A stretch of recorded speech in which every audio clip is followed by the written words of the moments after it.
What's going on, everybody? This is Jay Leno, and today I am here with my pal Jonan. What's going on, buddy? What's happening, Jay Leno? How's it going? Everybody, do it live. Yes, sir. All right, so today we're going to be talking about our. We're pretty much doing breakdowns, our opinions, and giving out a little bit of comic book lore from the X-Men '97 season two first three episodes. Um, Excuse me. Whew, I've been drinking soda, so I'm a little gassy.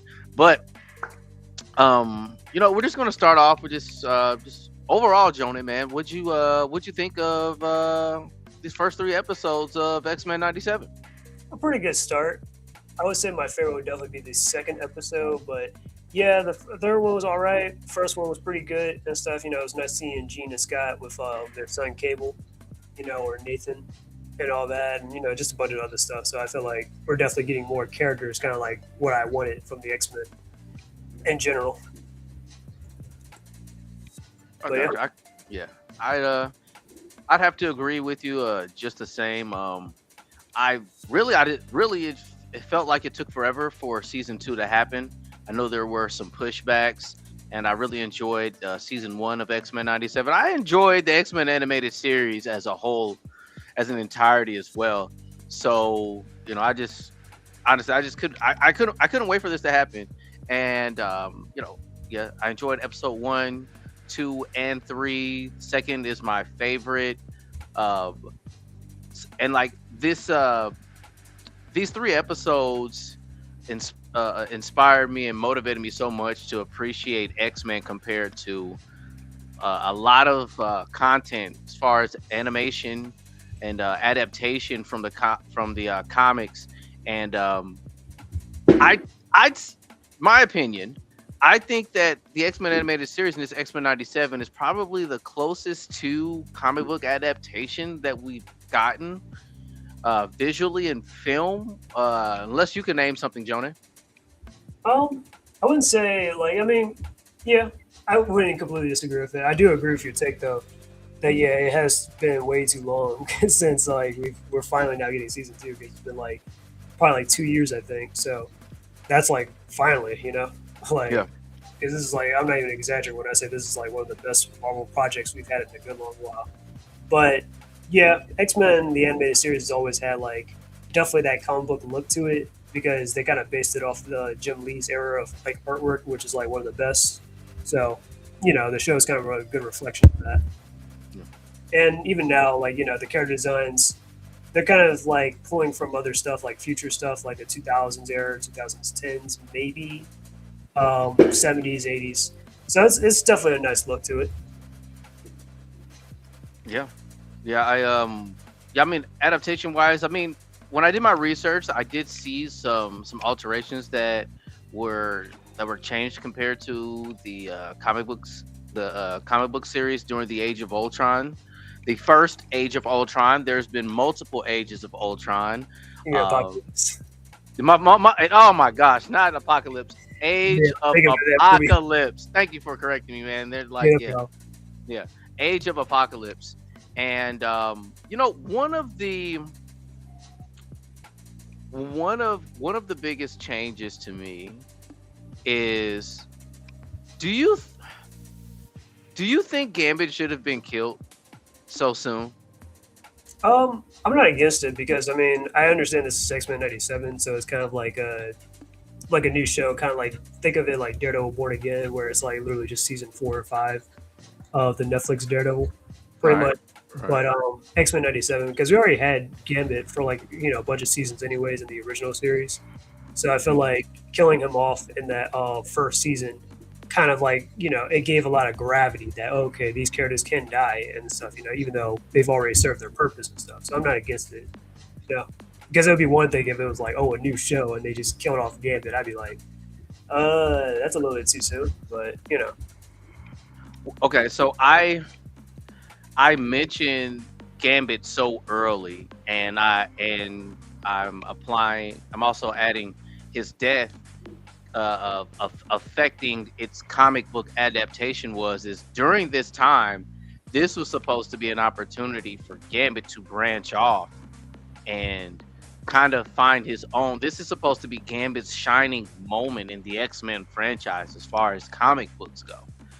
And if you have an opportunity, I'd recommend if looking for this on YouTube. If you don't have the comic, it's Gambit and the Eternals. And I'm gonna mute this because I don't want. Let me see here.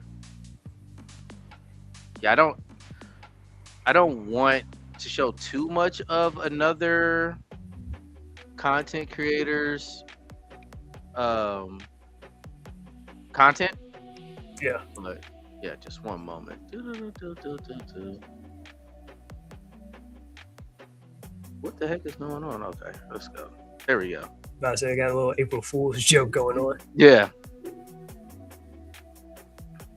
But Jubilee and Gambit start their own faction and team called the Gambit and the Eternals, and Sunspot included in Strongman, which Strongman may look familiar to you guys. He also made an appearance with the X Factor. That's the big swole guy. But yeah, this is the opportunity where Gambit, for hire and even assisting Magneto and stealing some important artifacts, him and Jubilee did to help fight against Apocalypse. And with his death, we're going to miss this arc of of Gambit leading a team, and that's why I'm mentioning the like. Do you think this was worth it? I know we're only 3 episodes in, but do you think it's worth killing him off to erase his opportunity to lead a team? Well, if there's a strong possibility if they bring him back in, like, let's say season 3, I can kind of see this kind of like, Gambit the Eternals being on the table. That's for sure. But I wouldn't say Gambit's really known for being a leader, so I'm not really like against, like, I'm still kind of, I would probably stand with the whole idea of just killing him off for at the moment.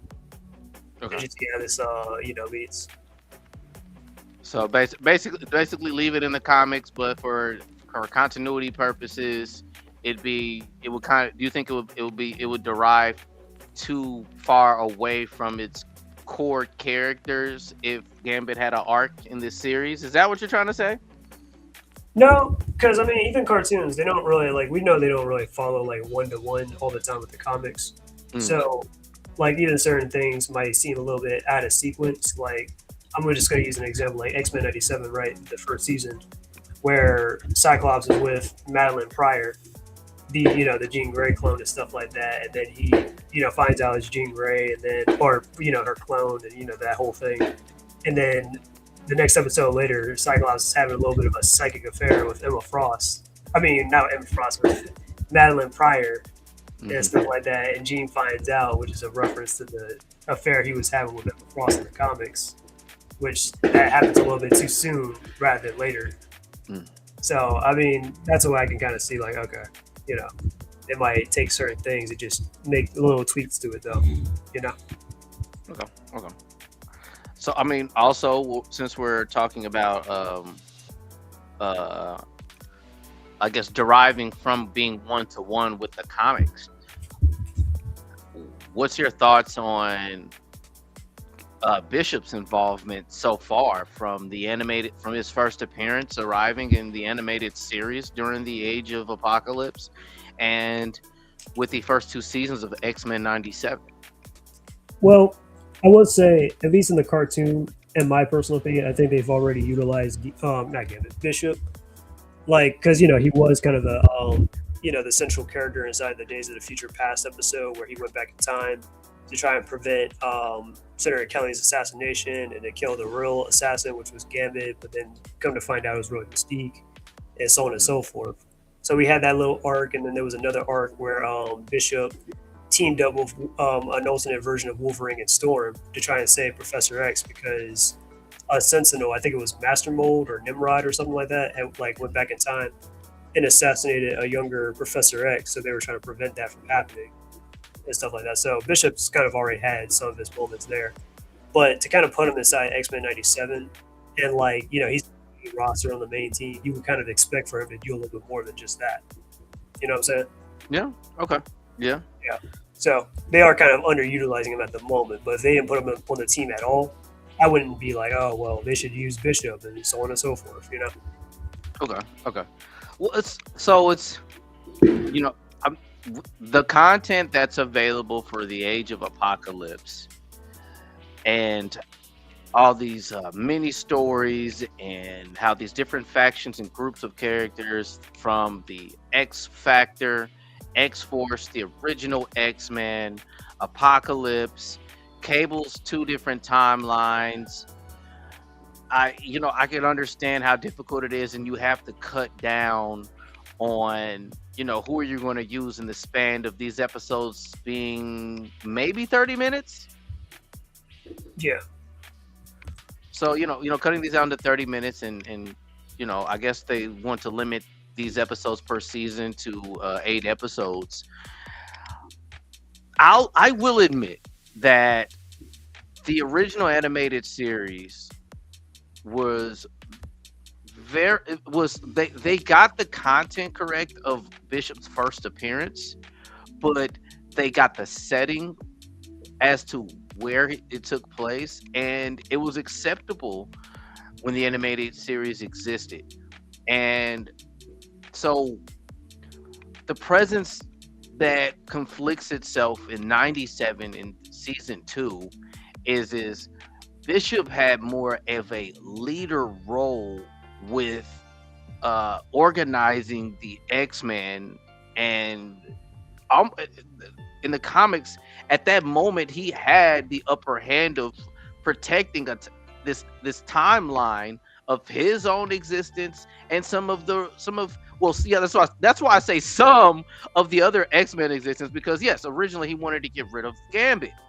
Now these first 3 episodes are more about the relationship of Cable, Cyclops, and Jean. Okay. And the question I have for you, Jonan, is what's your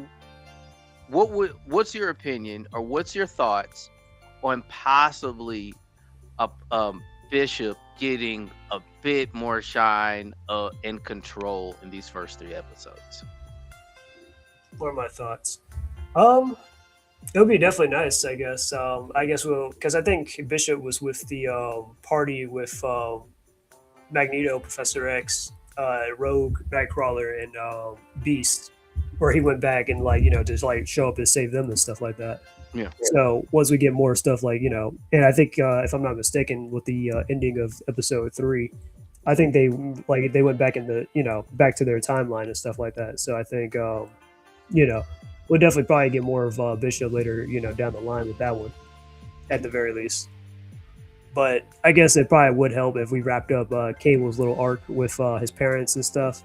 Then maybe Bishop will probably start getting a little bit more focus, possibly with this time travel stuff. Yeah.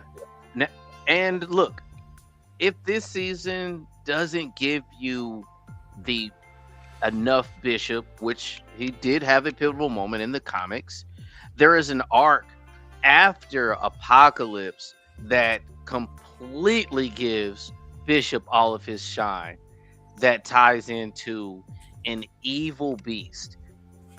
And so he does have his own arc in the X-Men story post Age of Apocalypse, and Sinister makes a return. So just something to look forward to. It's only been 3 episodes, but yet Bishop had. I look at it like I'm waiting for Bishop to have his shining moment. That's true. And outside of X-Men the animated series, and this is my first introduction to Bishop, I would say if you want a good thing on Bishop, I would say Wolverine the X-Men definitely showed Bishop a lot. That was actually where I first learned about the character and whatnot with my generation growing up. And I was like, oh, who's this character? Oh, the power to absorb energy. That's pretty cool. He's bald in there, so he doesn't have no dreadlocks or anything like that. But yeah, he was pretty cool. He didn't time travel or anything, but he was in the 2020s, I think, with Professor X and that future version of Wolverine trying to team up to like save the world and stuff like that. Okay. So, they definitely utilize him. I think the most there outside of X-Men the animated series. Okay. Now, right now, what I'm displaying is this is Bishop's first. I think this is the first issue of Bishop joining the X-Men. So I mean that's just a display. Now, so what's your thoughts? Okay, moving forward, what's your overall thoughts and plans, or what you're anticipating for Apocalypse? As far as like what he'll do, Yeah. well, it'll probably be a lot similar with the whole four horsemen and stuff. There's been times where I think they've been trying to get to that milestone. Well, I guess X-Men Evolution better kind of like did that at like their last season where they had the four horsemen and Apocalypse himself. But they've been trying to do this in other stuff as well, like the if you ever heard of like X-Men or not X-Men Origins, X2 Wolverine's Revenge. In the ending of that game, they were trying to set up like Apocalypse and all that stuff. That didn't work out well because they never got a sequel. And then Wolverine and the X-Men were supposed to have like a season 2 where they were going to focus on the whole Age of Apocalypse thing too, but the show got canceled. So I guess we'll definitely be getting something like that here with X-Men 97. Okay. Okay. Yeah. I don't think that we're going to get the 100% the complete Horseman lineup for their the Horsemen that Apocalypse chooses for this time for the current timeline. I mean, they've already revealed to us the Horsemen he had in the 3000 BC. Yeah. So I believe Gambit's going to be one of those horsemen. I wouldn't be surprised if Jubilee ends up being a horseman. Really? Yeah. Did I would not be surprised. I'm a little bit ignorant a little bit about some of his horsemen, but did Jubilee ever become like his horseman? I know like Wolverine. Yeah, Wolverine did at one point. Let me double check. But I have heard some interesting things about Jubilee in the mainstream comics that I was like, oh, okay, that's interesting. Hold on. Repeat that again? Oh no, I mean I've heard of other interesting things about Jubilee that happen in the mainstream comics that I'm like, oh, that's South. Okay, so Jubilee has become a horseman of Apocalypse in the continuing Marvel Rival storyline. She serves as Apocalypse's horseman in this game's narrative. She reluctantly joins his side in order to find a cure for her son Shogo's unique ailment. Okay. She hasn't been a horseman in the traditional mainstream Marvel comics. Okay. So I think that's from the Marvel's video game. Oh, okay. So no, she has not been a horseman. Okay. Yeah, because I've heard some stuff about Jubilee. Like I think she got turned into like a vampire or something like that at one point. Yeah. And then, like you just said, she got she's a teenage mom and stuff, and she got a son that she's raising. So there's that too. Yeah. So what? I mean, I'd also like to mention, since we're on the subject of Jubilee, I did enjoy her coming out party, her huge fight scene. I think this is probably one of the best displays of her progression as a character when she was left on that ship alone to escape the X Factor. What was your thoughts on that scene or that small arc during that episode? I thought it was great. I think Jubilee definitely was a good like the moral conscience of both the X Force and the X Factor and stuff, where she wasn't happy with how the X Factor was harboring mutants and stuff and incarcerating them and stuff like that. And with Bishop, not Bishop. Now I'm getting these people mixed up. Cable and stuff. She was when Cable killed War and stuff, she was like, I didn't exactly sign up for this. Yeah, you kind of did. But But still, but Jubilee, she voices her things about that. So I like that aspect about her character here. And then, she definitely had a moment where it really shows that, okay, she's definitely now an experienced X-Men, where she, like, with the help of Polaris, of course, helped her stage that breakout, and she saved all those mutants, and then she had that moment with Sunspot. So that was really great. Yeah, I agree. So also, we might as well get into some of the other characters that we've seen in these first 3 episodes and of importance. So what's your take on Forge as a character, and in the comics, and Forge in these 3 episodes, and basically his importance during this age of Apocalypse? I can't say I have a super in-depth opinion about Forge, but I'll see what I can do. So, I guess my first introduction to Forge was actually in the X-Men video games. I think, because I never owned this game, but I think it was Mutant Academy 2, where one of my friends had the game a long time ago on like PlayStation 2, or it's probably, it was like a PlayStation 1, PlayStation 2 game. But we used to play on PlayStation 2 and stuff, and Forge was one of the characters, and he was like this character that, had this ponytail, mustache, cybernetic leg or whatever, and this like arm or some kind of like blaster gun or whatever and stuff like that. And you're like, oh wow, this guy's kind of cool. Like, how is he a mutant in this whole situation? But his mutant power is just being super intelligent.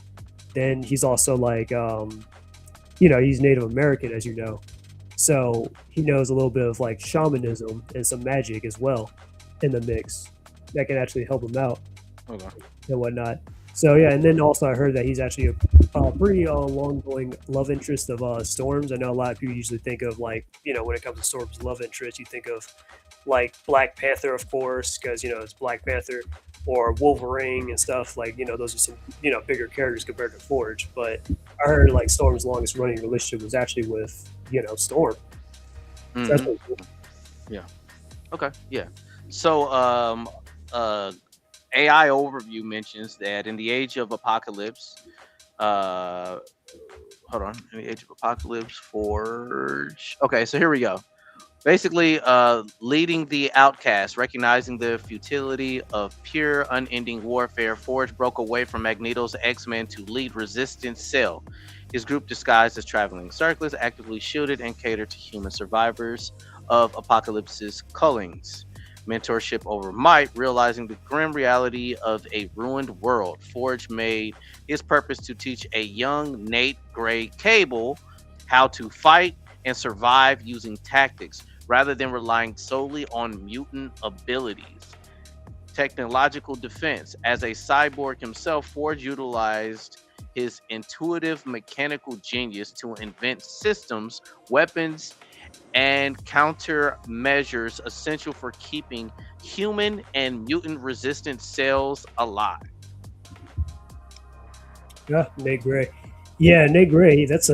It's weird and convoluted, but he's an alternate reality version of Cable. But he's called. He's got several.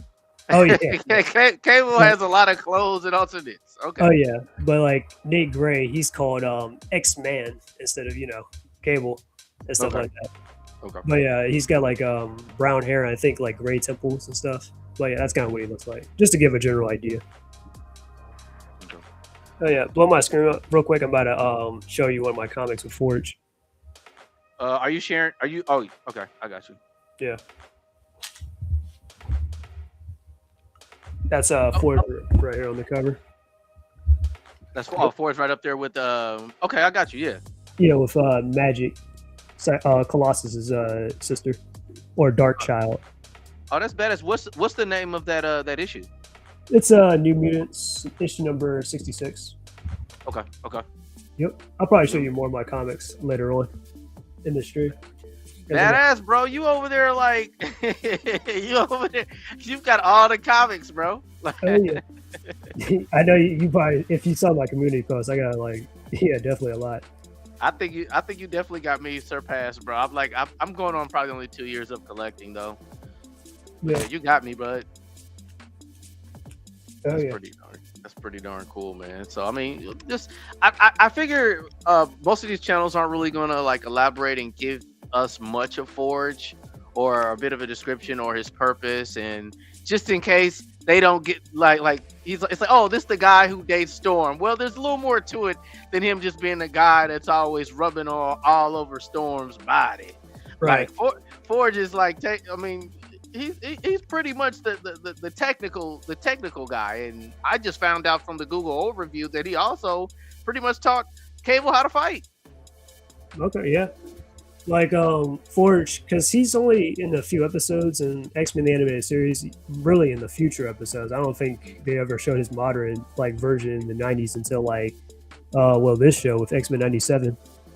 And Forge is also actually inside X-Men Evolution, but he's a little bit unrecognizable in X-Men Evolution, though. He kind of looks a little bit, kind of a little bit like Sunspot almost, but you know. Okay. But he's like in X-Men Evolution, he was trapped in he's from the 70s, but he got trapped in one of his machines or something like in another dimension for like 30 years or something crazy. Oh, wow. So, yeah. So thanks to Nightcrawler, he helped him escape and all that. So he was like, yeah, maybe I should probably go tell my parents where I've been at all this time. So he'll help out like the X-Men on occasion. Shout out to Nightcrawler, one of my favorite X-Men. Oh yeah, one of the best. Yeah, man. So okay, another moment in the this X-Men 97 season 2. I think that was episode 3 when they were in 3000 BC, and Magneto kind of had an influence over Apocalypse, or Apocalypse was willing to take his ideas of strategy because Apocalypse knew that he wasn't from their timeline. Oh yeah, hang on real quick. But you can keep talking for the Okay, I got you. Yeah, so like during that moment when basically in that display with that interaction between Magneto and Apocalypse, Magneto was able to kind of influence Apocalypse, and Professor X was trying to warn Magneto, like, hey, this is Apocalypse. Like, he's not to be taken lightly. This guy literally is a threat to all of our existence, and you're allying with him. And Magneto's kind of like, look, man, like, you didn't trust me when you left your own team. You know, this is a moment in time of our lives, of Xavier, that you need to have faith in me. And Professor X was just kind of like, do you know what you're doing? You know, I mean, I think Professor X at that moment, in my opinion, I think Professor X definitely had questioned Magneto, because he knows that Magneto doesn't always lead with the best intentions for the well-being of everyone in the world. Yeah, Magneto has a little bit of a cynical side of things. So, I mean, it's nice that he's definitely trying to hang on real quick. Yeah. So, you know, I could understand Professor X's concerns, but also it's like, okay, Mr. Xavier, you did like disown your team and like leave for a long period of time and left Magneto to almost be the leader of the X-Men and everything. Yeah, Magneto definitely had a point there when he made that an argument and stuff. He was like, well, you expected me to take on your beliefs because you believe you have the moral high horse and everything and stuff like that. Whereas I'm trying to at least help out Apocalypse, and Professor X saying Apocalypse is a lost cause. You got to give up on him and everything. He's a madman. We know what he's going to do in the future, but Magneto's trying to like guide him away from all that. So I can respect that. So now, before Apocalypse turned face, did you think that Magneto was going to have any bit of a chance, or did you think that it would be able to extend any longer of an influence Magneto would have had over Apocalypse? Yeah, nah, I already knew. Yeah, I mean, there might be something later down the line, I guess, where maybe there might be a moment where Apocalypse might just have him, and then he might second guess himself, and that might be thanks to Magneto, probably. Well, that's just my guess, though. I really didn't think it was going to hold much weight, just because of how much of an apex predator was almost from birth. Apocalypse was, and that he has consideration of like, because he doesn't have Magneto figured out, and at that point, I don't think that 3000 BC Apocalypse, who almost looks like a like a young adult, like a fresh 17 to 18-year old adult Apocalypse. So he was fat. He just didn't have Magneto and them figured out yet. Yeah, he got the hair and everything, and he hasn't fully realized his powers. But you got the little thing with his skin and all that, and his lips. It's kind of like So, but I also I did appreciate Apocalypse's right hand man. What's the name of that character? I'm not even sure. I know. Let me chat. Just give me a moment. I'm going to try and research. What's that character's name? X-Men 97 season 2. Or chat, if you guys know the name of that character, that bald-headed character that was Apocalypse's right hand man, you could help me out. But right now, that's what I'm searching for. His number one instigator. Yeah. Oh, you say his number one instigator? Yeah. Yeah, his number one instigator. He's like, we would have taken over all these cities by now. I'm trying to see the names. Okay, Cyclops, Wolverine. Hold on. Where is this guy at? Mama database.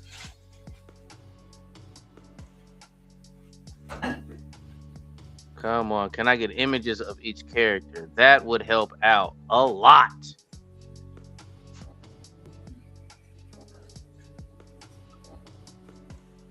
So I take it I'm gonna have to just. It sounds like too much work. So I'll at least get the image. Let's see if I can get this image of this guy. So it would be, I'm about to put this image up right now. One moment.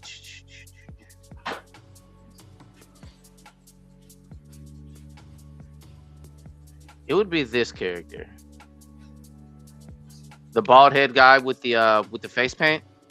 Yeah, that's him. With the weapon. Like this, I appreciate this man in his entirety. He took the corniness away from, or the predictability from this arc between Magneto and Apocalypse. Yep. Yeah, he definitely is about to push Apocalypse to becoming who he's going to be. Yeah, yeah, he he definitely did. So that's us talking about Apocalypse. So we might as well dial in. We've taken a long time to talk about him, but what was your thoughts on Cable, man? Cable's pretty fun. Or the Summers family, the all of these Summers family members and generations that were displayed in these first 3 episodes. Well, I gotta say, I'm definitely a happy camper about the Summers family, because that's the aspect that I like about like Cyclops, is that Cyclops has a very interesting like family, like, and even origin too, where like, when Cyclops was a kid, we all know the story that like, well, some of us, like where it was him and his younger brother Havoc, and when they were kids and stuff, and their dad was like a pilot and stuff, their thing was about to crash, and then Cyclops and his brother jumped out with one parachute and stuff like that, and Cyclops got a head injury, and that's why his optic blast is like, why he can't fully control it like that. His dad and his mom got taken into outer space for whatever weird reason, and his mom died after giving birth to their third brother, and then the dad becomes like a space pirate called what was his name, Starjammer, which I think he was actually in the cartoon. He was in the original cartoon too, of X-Men the animated series. And whatnot. So that was that. Then Alex becomes Havoc. Vulcan, I don't know if they'll ever get down to him like later down the line. And now we got like Cable, where Cyclops, he's Cyclops and Jean's, or Madeline Pryor's son from the future and everything. So you got a lot of Yeah, it's quite a family tree, you know. Yeah. Yeah. So I gotta appreciate it. But yeah, Cable, he's pretty good. Since we're focusing on Apocalypse and Cable has a rivalry with Apocalypse, I'm pretty sure he'll be the center focus with all this stuff going on. Okay, okay, I got you. I got you. I guess notably, um, I like the Rachel Summers appearance. In case you guys didn't know, that was the hooded woman that was pretty much protecting the. Will we say that's the adolescent Nathan Summers in the He's like 3000 BC? he's like 12, probably like a preteen. But yeah, Preteen, okay. yeah, Mother Azani, that's what she was, what she goes by. But yeah, that's Rachel Summers, Yeah. their future daughter and stuff like that. Who they haven't really referenced her yet in the show on her actual identity, but for those who know, we know. Mhm. So I mean, I enjoyed the arc. Do you think they spent too much time in this episode focusing on their Cyclops, Jean, and young Cable's relationship? Well, I'm not against it. Maybe, I mean, because I know we had like last season where they kind of finally acknowledged that. Because back in the X-Men the animated series, they never actually like focused on like that aspect about like Cable. He probably knew all along, that he was the child of Cyclops and Jean Grey. He just never said anything about it.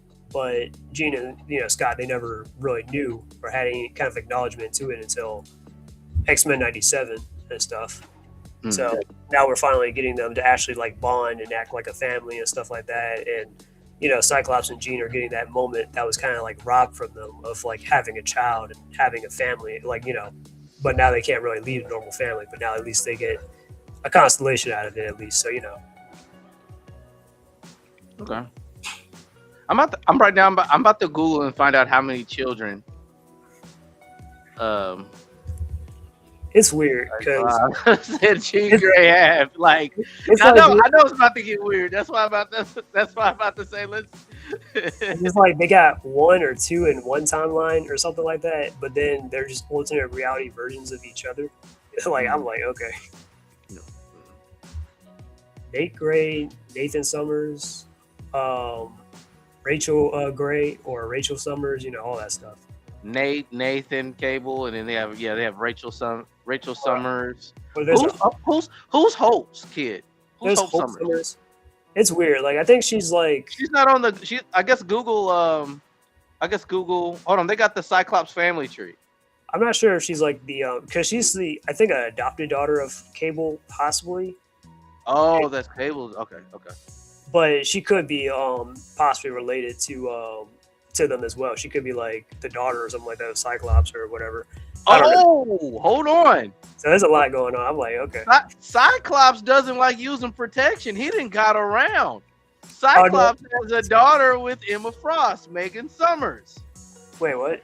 Oh God, no. Yeah, bro. Cyclops got another child with Emma Frost, That's fine. Ruby Summers. That's got to be another alternate reality, but that makes sense though, because sometimes there might be alternate realities where some characters you wouldn't even expect. Yeah, it is. It is alternate futures. All these are different alternate futures of his children. Yeah. So he didn't had an Alex. He didn't had a Summers Frost. I think these are twins. Yeah, these are two daughter twins with Emma. Yeah. Hope. There we go. Hope. Cable's adopted daughter. There's in an alternate reality they had a Charles Summers, Okay. Well, makes sense. Janet Summers, and then his brother's Havoc. Older brother of Cyclops. Did you know Cyclops had an older brother named Vulcan? No, he should be the younger. He should be the youngest brother, actually. Vulcan. Okay.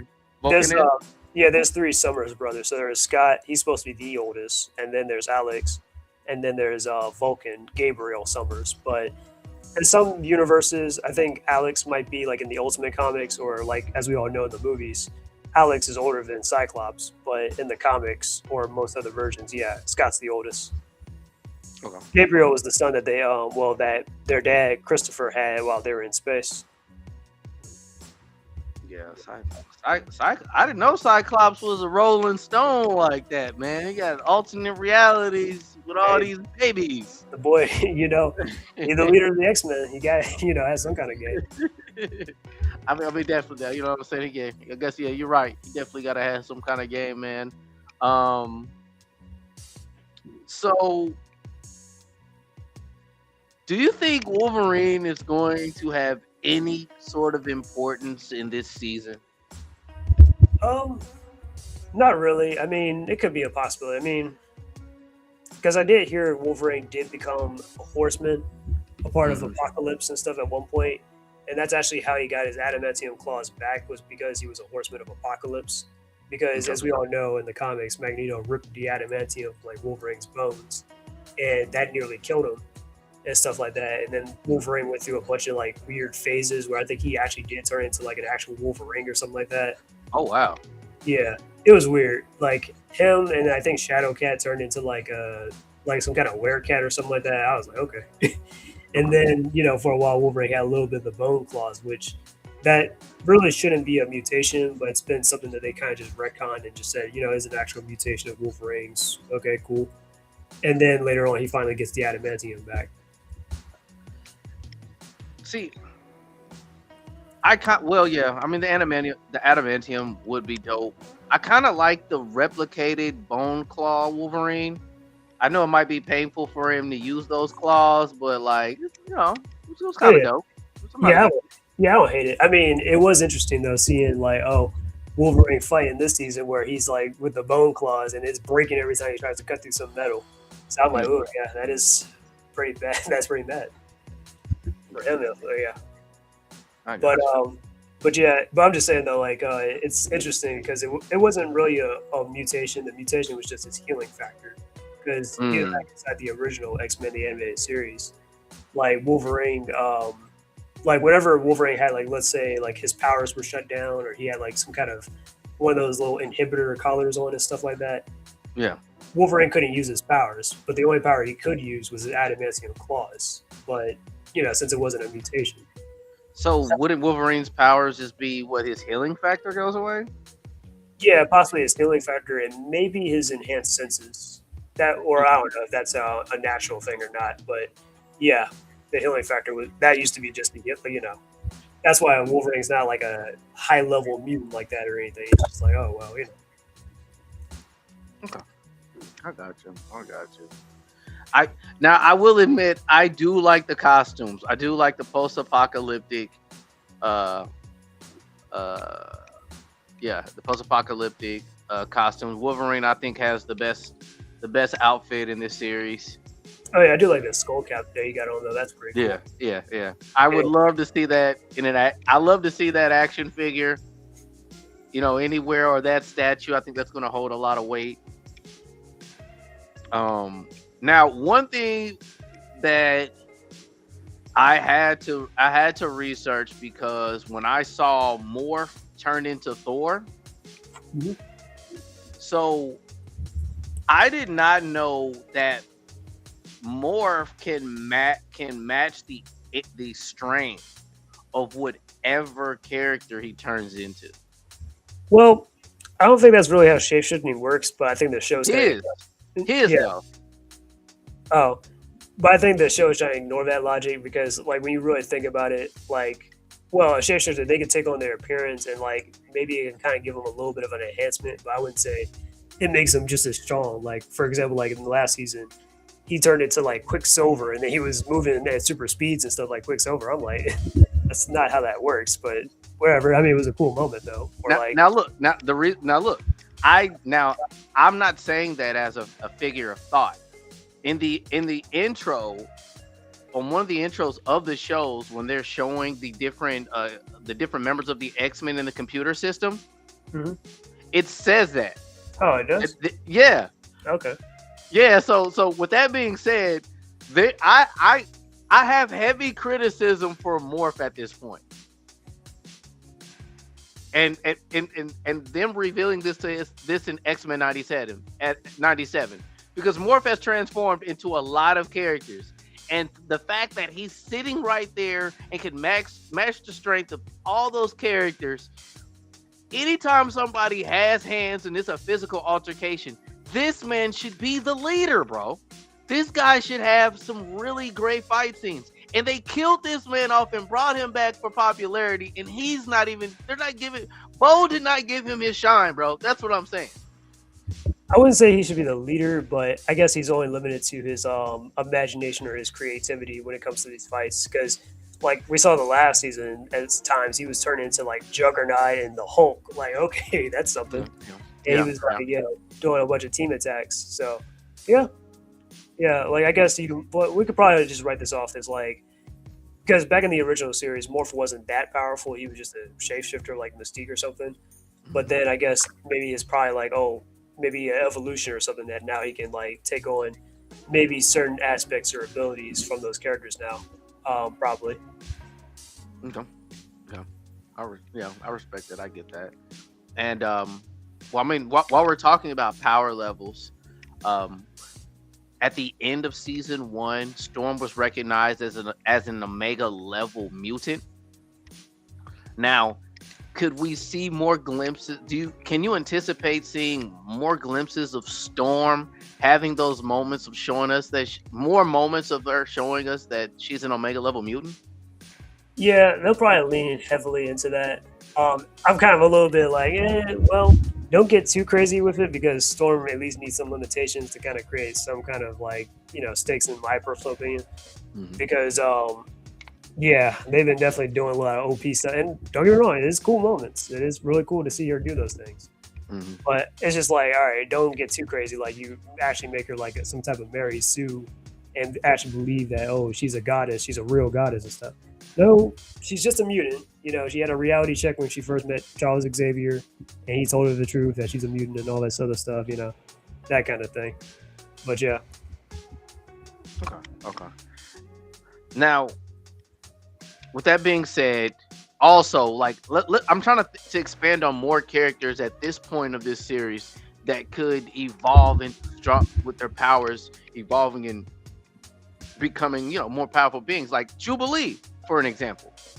Like, could this also be another opportunity to see Jubilee reach the next level or stage of her abilities? Yeah, I would say, this would definitely be a good time to see that because, well, and I'm not saying I'm complaining about, like, we've never seen that at all before in, like, previous X-Men stuff because, well, a lot of people probably don't remember, but Jubilee was in X-Men Evolution, though, for, like, I think the second season and stuff, but she didn't really do too much. She was just, kind of there. And then she got sent home the next season, so that was kind of a disappointment. But in X-Men the Animated Series, though, Jubilee, when we were first introduced to her, she's like 13 years old, right? And that was like 1992 when that show came out. So if we're following the timeline and stuff, that'll be like 5 years into like 97. So Jubilee's officially 18 from like season 1 with, her birthday and everything. So yeah, we'll definitely see more of her like powers and stuff grow now and see her actually more like, okay, she's really an X-Men. She's not just that little kid anymore that's like a sidekick or whatever and stuff like that. Okay, she's just I guess growing and mature in her maturity. Okay, now Right. I'm looking at the screen on here, and right now in present time, I guess the remaining X-Men alongside Cable is I think it's Psylock, Jubilee, Sunspot. Who are the others? And Angel. Yeah, Archangel and who else? You already said it. Sunspot, Psylocke, Cable, Jubilee, of course. Yeah, I think it's just them, if I'm not mistaken. Yeah. So, has Psylocke been hurt at any chance? She's been hurt.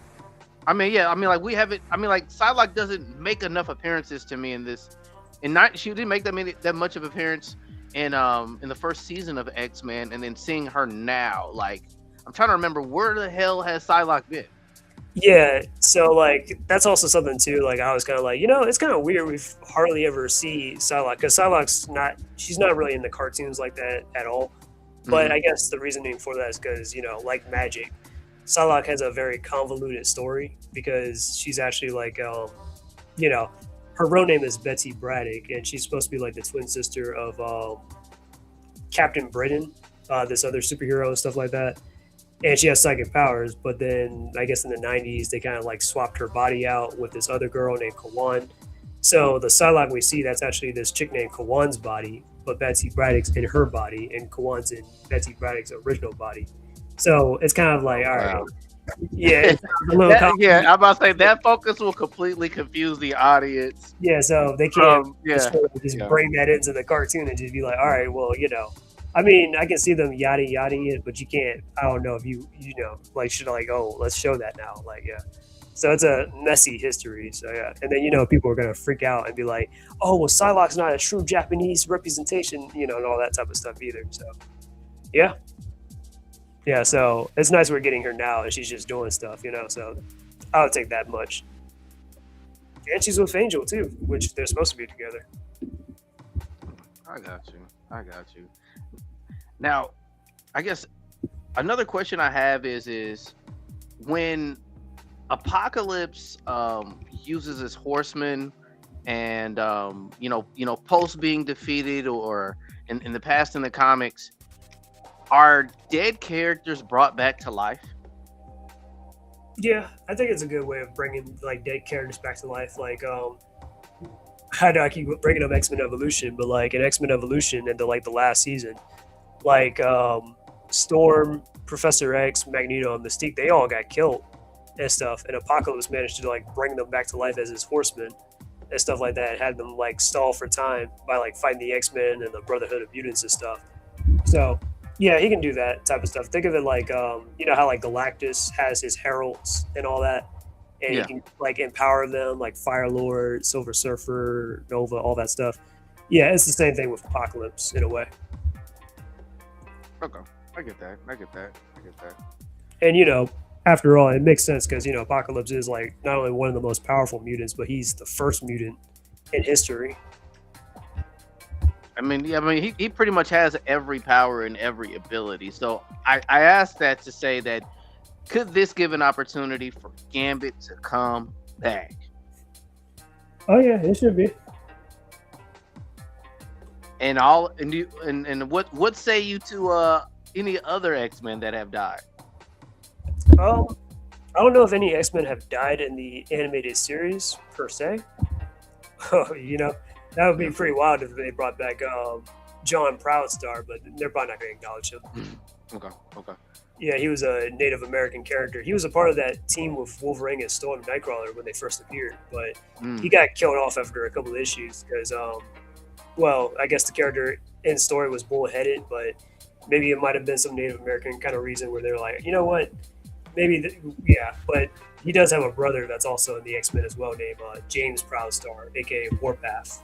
So there's him. Okay. When's the next episode dropping? I'm not even sure yet. That's fine. But possibly next week. Like, this came out on Thursday, right? Yes. Yeah, so like probably next Thursday or something.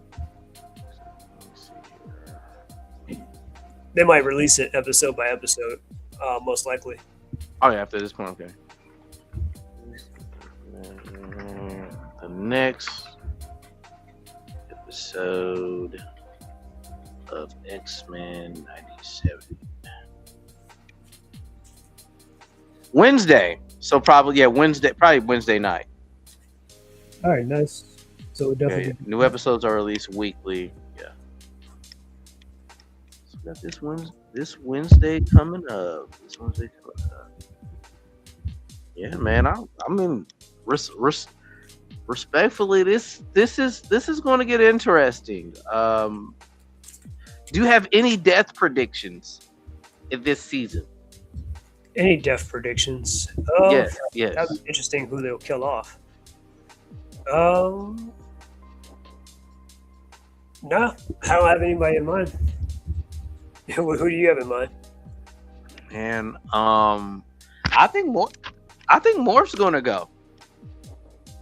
I can see that. That's a possibility. But then again, like it'll be weird because I know some people say they were huge fans of Morph or something like that back in the day. I'm like, really? Yeah. Like I'm like Morph. I'm like, well, I mean, Morph is okay, but because Morph was like in the first two episodes, and then they sort of killed him off to kind of bring Mm, in Jubilee to have him mm. like have her take his place. Then they decided, you know what, let's bring Morph back and make him sort of like a villain. Because I think in the comics, Morph was sort of a villain, but he was called something else though. But Well, well, I mean, originally he was assigned to die. It like with that first death that he has, that was it. But then the fans enjoyed him, and he was one of the selling figurines because of that. I mean, shapeshifting was very cool back for its time. And I don't know if Morph holds weight right now of popularity. Like, and then each season, I'm trying to figure out what's going to be that climatic moment in X-Men. And we know the Horsemen are coming. Like this is they brought back X-Men, but most of the X-Men fans, we kind of know what's going to happen, so they're going to have to make things unpredictable. That's why I mentioned this. yeah, they probably shake things up a little bit. But I guess it's up to us to find out. Um, I I mean, wonder who will probably be the next villain in the next season after like Apocalypse. You gotta go up from here. I Yeah. would absolutely appreciate it if Beast becomes a villain. Oh, It just has to happen. That's one of my favorite arcs too. I don't know how far they're going to go or if we can get some Scarlet Witch, some House of M. yeah. I mean, I don't know about. Well, I don't know if they'll definitely do Dark Beast and Scarlet Witch. She was in the show, and you know how X-Men the animated series is connected to the. There is a Marvel animated universe like Spider-Man animated series and Mm. Iron Man the animated series or Fantastic Four. A lot of those shows back then are like all in the same universe and whatnot, right? Yeah, yeah. Yeah. So Scarlet Witch, she definitely was a. She wasn't in X-Men a whole lot, but she was definitely a main character inside Iron Man. Oh, you know what? I have not watched that Iron Man. You talking about that Iron Man animated series? I did. I forgot all about that. Oh yeah, back from the '90s. Yeah, Scarlet Witch. Yeah. She was one of the main characters in there and Hey, stuff. that theme song was freaking dope. That's Yeah, it one of my was. favorites. That season Yeah. two. Yeah. God loves like probably working out to that music and stuff. Sometimes be like, all right, let me get Mhm. some stuff done. But yeah, but Scarlet Witch, she was a main character in that show. She was part of Iron Man's team Force Works and whatnot that he had back in the day. And there was other characters too, like Spider Woman. Even Sentry was in there too. Yes, I guess with these upcoming episodes and this huge gap in time compared to, I mean, with X-Men 97, they have an opportunity to pull from not just the first generation of the Age of Apocalypse or any version of these stories. Like, I mean, even looking at this slideshow that I have up right now, they could really pull from a lot of different like alternate scenarios. Yeah, they could. I heard there's even like a evil Nightcrawler called, I think, Kurt Darkhold, which obviously takes the name from his mom Mystique and whatnot, and he's evil in that version. But yeah, and just other stuff too, or like alternate counterparts. Yeah, I'd love to see that, man. I really would. Oh yeah. I got you. Well, dude, man, is there anything you want to include tonight, man? As far as this, Since X-Men I- 97 predictions, next episode, what you want to see? Well, since I got my comics right here, I could probably show them off real quick. Okay, yeah. Let me know when you're ready. You ready for me to bring your screen over? Yeah, I can do that. Okay, yeah. Go ahead. This is already first appearance of Gambit. You have the first appearance of Gambit? Yeah. I mean, it's probably it's like a reprint or something like that. It was just there in my store and stuff. It was like, yeah, it wasn't a whole lot to be honest, but yeah. But he teams up with like Jim. a version of Storm in Okay. this. Yeah, first appearance of Gambit. That's impressive, my guy. That's Oh pretty yeah. impressive. Some comics. I bought these two together at a convention of Storm. Oh, nice. Oh, Oh yeah. is that the run that you went on? Is that a year ago's run, or is that an older miniseries?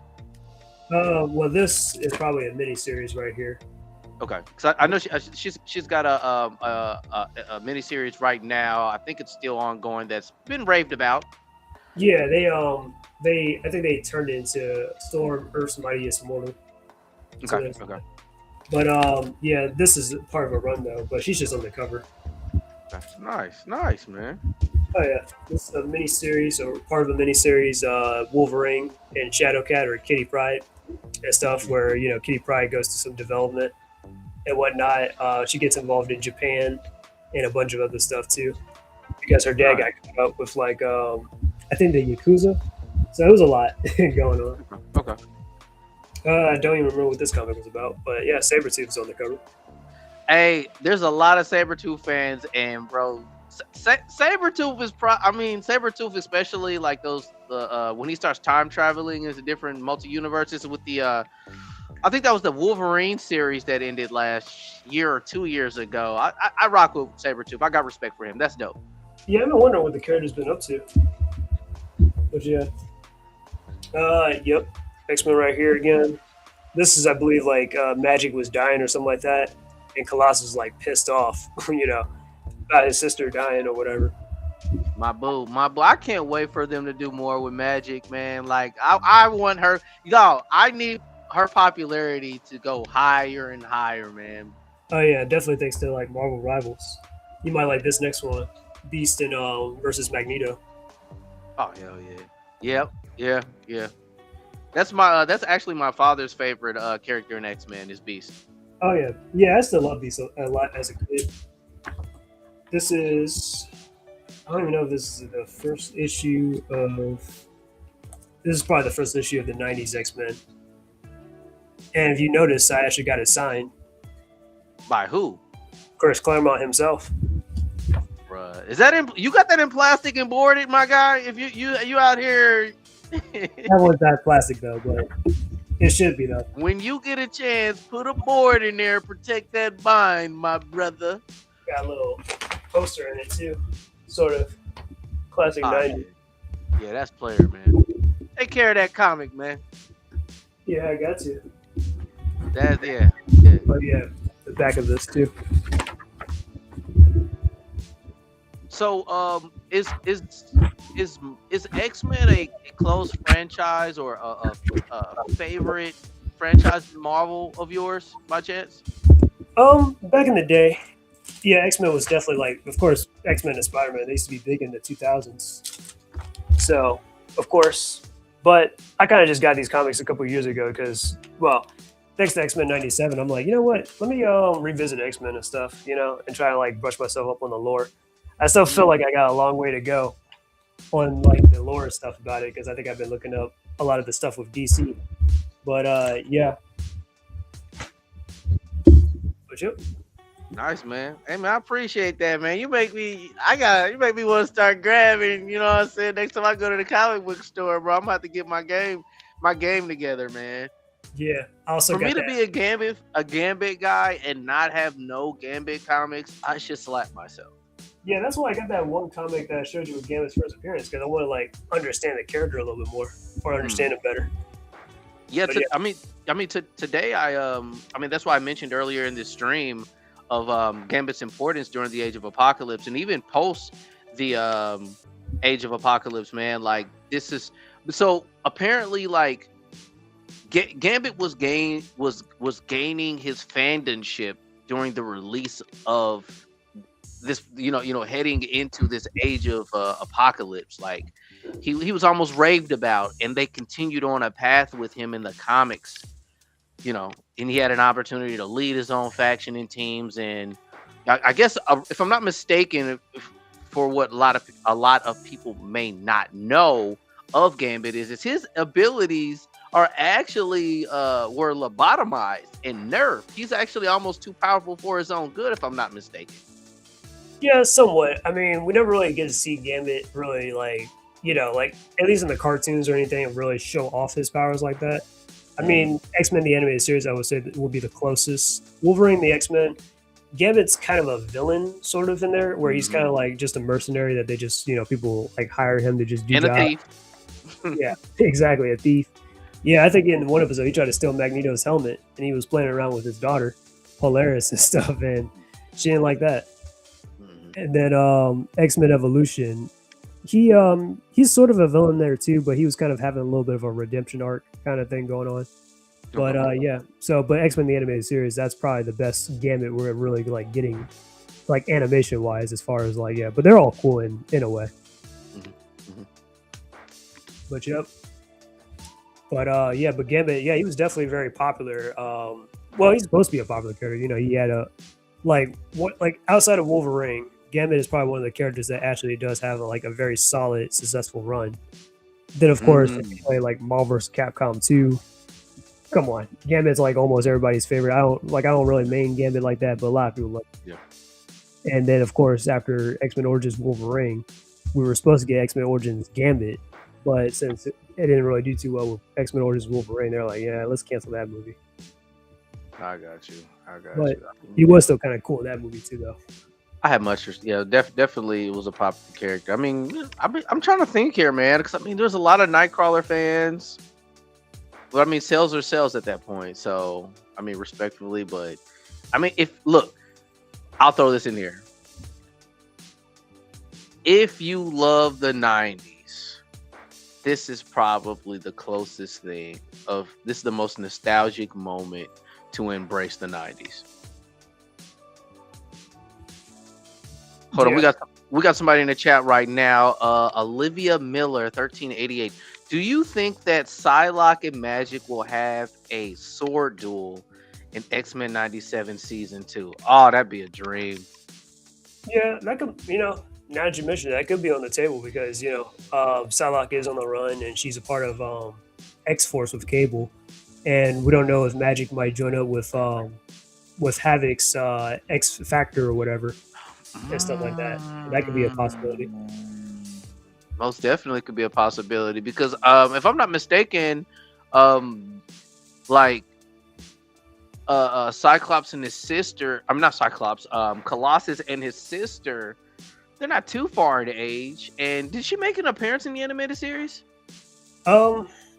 Yeah, it's also just like the Psylocke thing. It's also very convoluted where Magic is supposed to be like a little girl, but then she got artificially aged up because she got sent into another dimension. That's how she got the Dark Child thing going on, where she's like part. You mean limbo?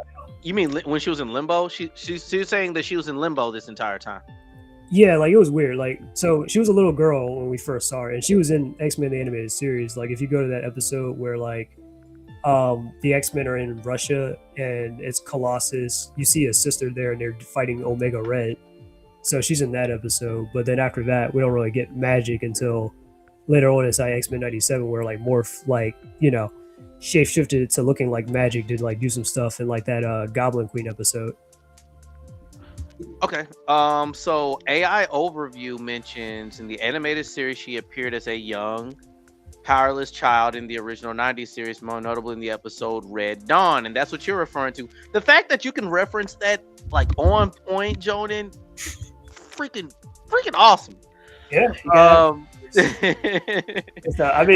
I can't. Well, I'm probably better at remembering stuff that happens in the beginning, more so a lot of stuff towards the end because I completely forgot. Oh yeah, that's right. Professor X did go into outer space with the Shi'ar and stuff like that, and that's how the series ended. To save his life. And then in 97, she made her powered adult debut in the Fired Made Flesh when the shapeshifter Morph transformed into her and her Dark Child alter ego. I forgot that Morph turned into her. Okay. Yeah. Okay. Yeah, that was, like I said, we never seen Magic that, her go through all that in the shows. So that was kind of a little weird, but yeah. Okay. And then Olivia asks, do you think Mystique is in X-Men 97 season 2 or will show up in season 2 at some point later in the season? Olivia is asking the real questions. Yeah. Ooh. I didn't think about Mystique, but yeah, Mystique could probably be on the table. Olivia, it will completely like throw off and surprise people if Mystique ends up being a character, you know what I mean? Just being somebody that like just being disguised as somebody for an entire period of time. It will completely blow everybody's brain. I would love for that to happen. Yeah, that would be pretty cool. I would definitely appreciate that. The Now, X-Men 97 is now pretty mature. Um, she can start, using weapons and guns and stuff like that, like she does in the games. That would be pretty interesting. yeah, I Fierce definitely. Playing Black Queen. This is Taylor, one of my subscribers. Happy 4th of July to her. Yep. Happy 4th of July. I'm gonna at the end when we I'm gonna send you a collaboration link as well, Jonan. So this should also you have a chance to look at this analytics and share and etc. Oh, yeah.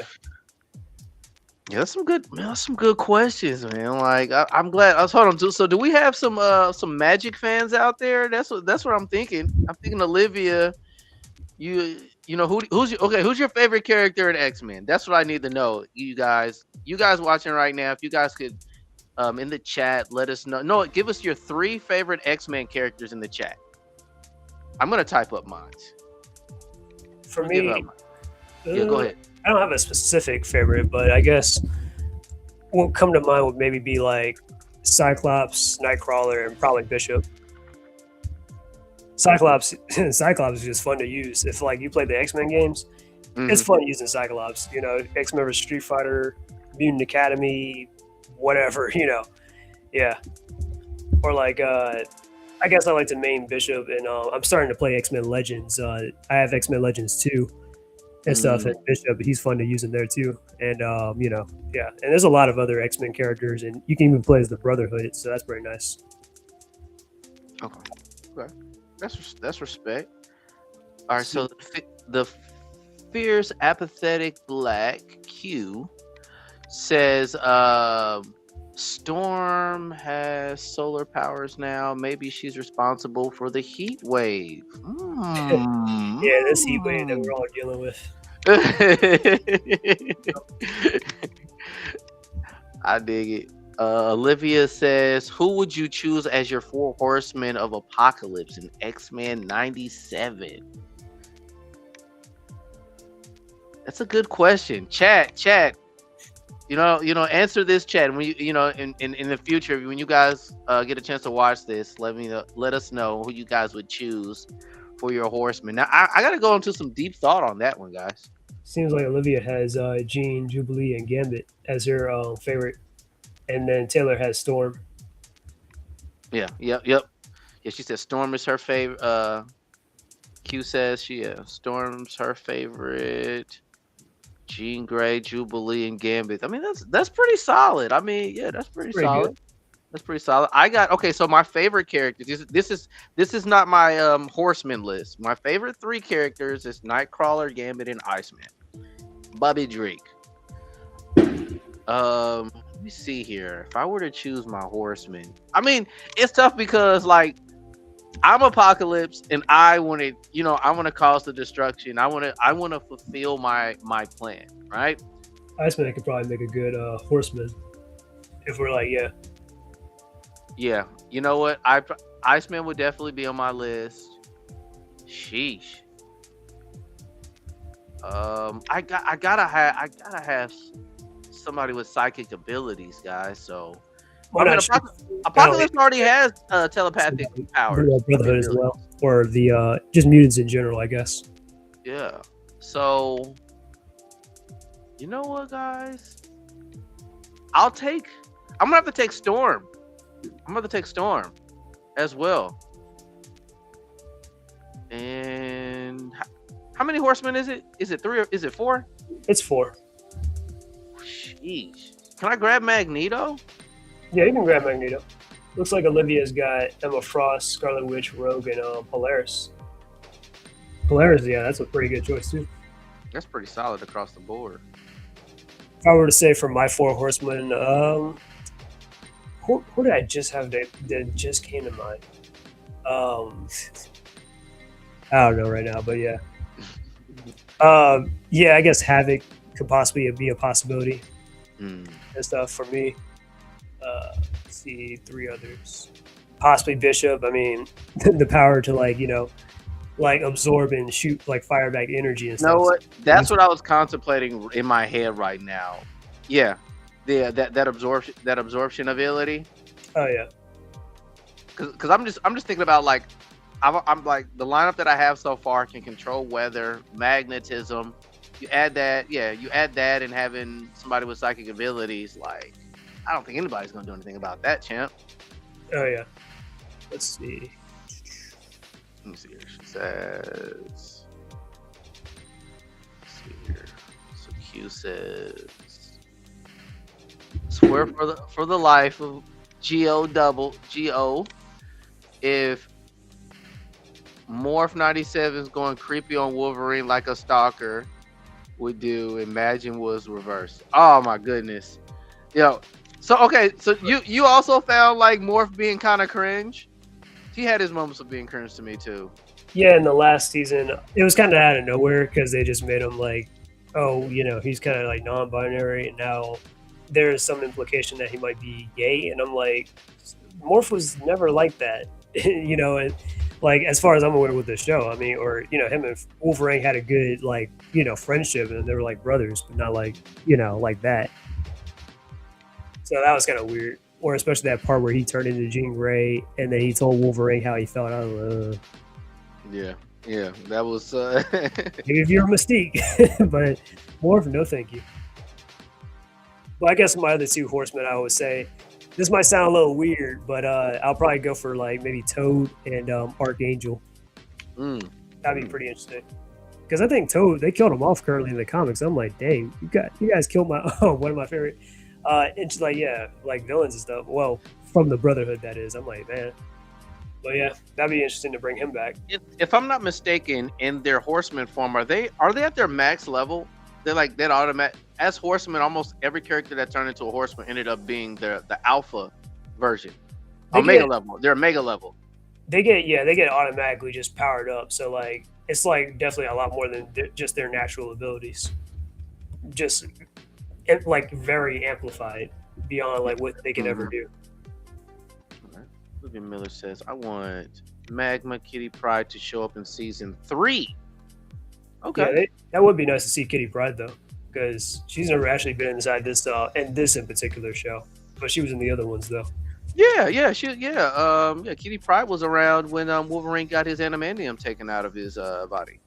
Yeah. So I do have some. Yeah, I'm glad you brought that up because that's a head scratcher right there. That'd be a little awkward though because Kitty Pryde is supposed to come before Jubilee, and she's a little bit older and stuff like that. But yeah, it'll still be nice.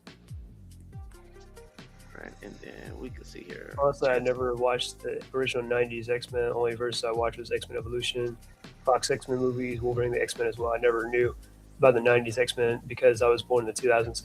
Yeah, that's my generation of the stuff I kind of grew up with as far as X-Men stuff goes.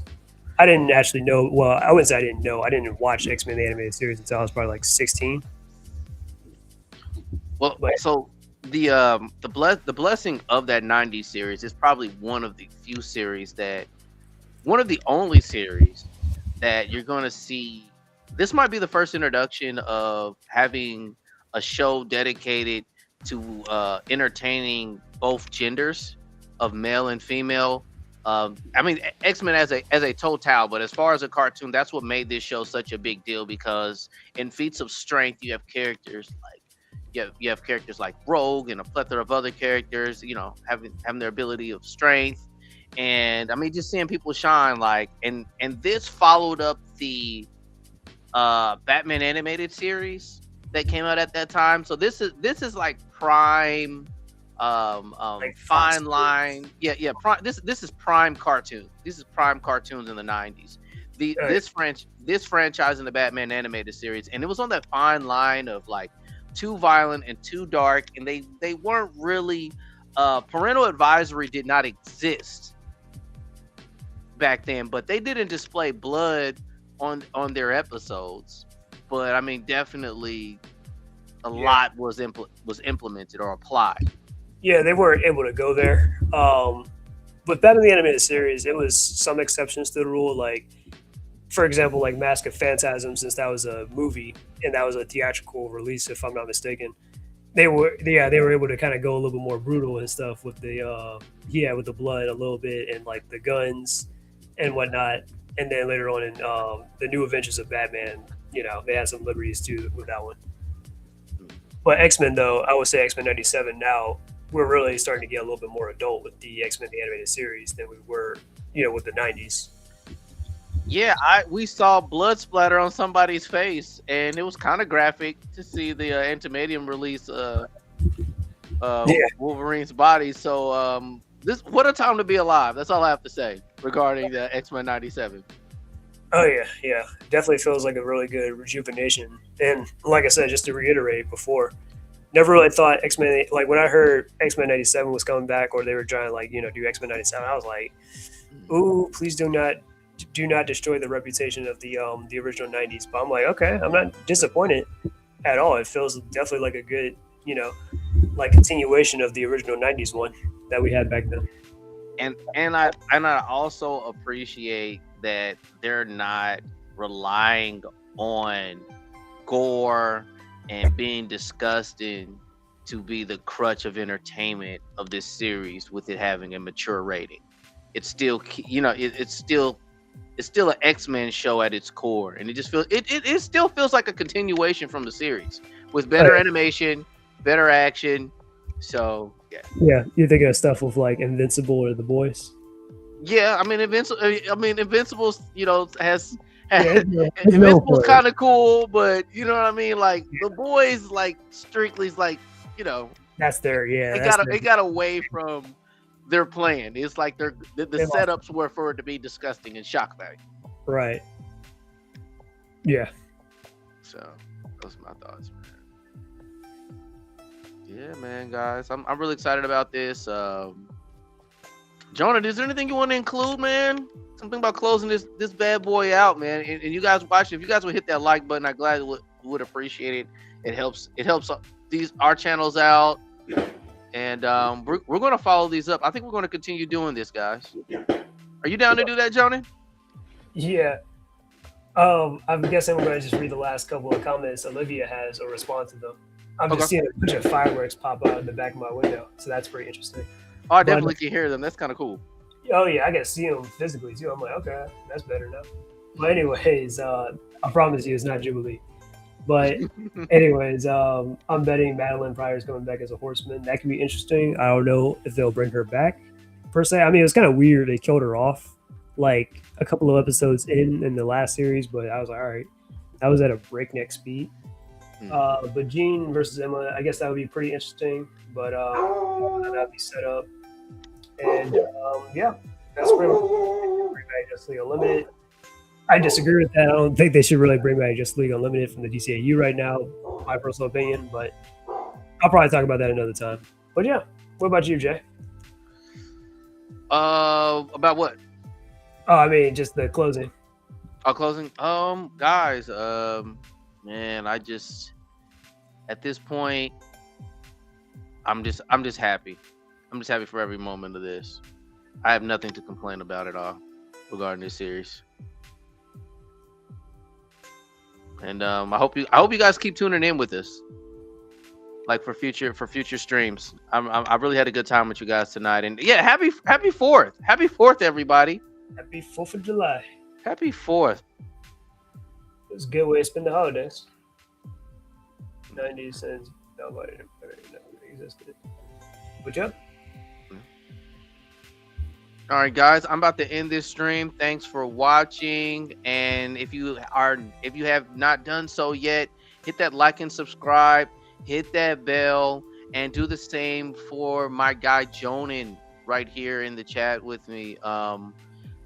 Probably as soon as I get done with this stream, I'm going to send the collab link so you'll be able to see both of our channels for this video.